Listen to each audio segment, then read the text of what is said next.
অর্থ বিভাগ ব্যাখ্যা চেয়েছে, অন্যদিকে পদোন্নতির ক্ষমতা আছে বলে দাবি ব্যাংকের। রাষ্ট্র মালিকানাধীন সোনালী অগ্রণী জনতা ও রূপালী ব্যাংকে পদ ছাড়া পদোন্নতি দেওয়ার সুযোগ নেই। এ ব্যাপারে নিষেধাজ্ঞা রয়েছে অর্থ মন্ত্রণালয়ের আর্থিক প্রতিষ্ঠান বিভাগের। তারপরও এ চার ব্যাংক সম্প্রতি 7,000-এর বেশি ব্যাংকারকে পদোন্নতি দিয়েছে। এর আগে ব্যাংকগুলো অবশ্য আর্থিক প্রতিষ্ঠান বিভাগের অনুমোদনও নিয়েছে। এতে বিভাগের শীর্ষ পর্যায়েরও সমর্থন রয়েছে বলে জানা গেছে।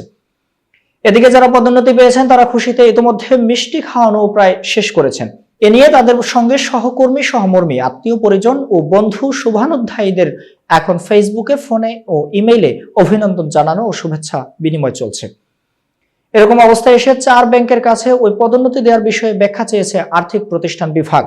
15 জানুয়ারি চার ব্যাংকের ব্যবস্থাপনা পরিচালককে আলাদা চিঠি পাঠিয়ে 22 জানুয়ারির মধ্যে ব্যাখ্যা চেয়েছে বিভাগটি।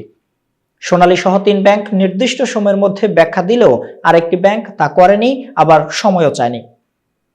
এতক্ষণ বার্তা বৈঠকের সাথে থাকার জন্য ধন্যবাদ। নতুন নতুন তথ্য ও সংবাদ পেতে বার্তা বৈঠকের ইউটিউব চ্যানেল এবং ফেসবুক পেজের সাথেই থাকুন।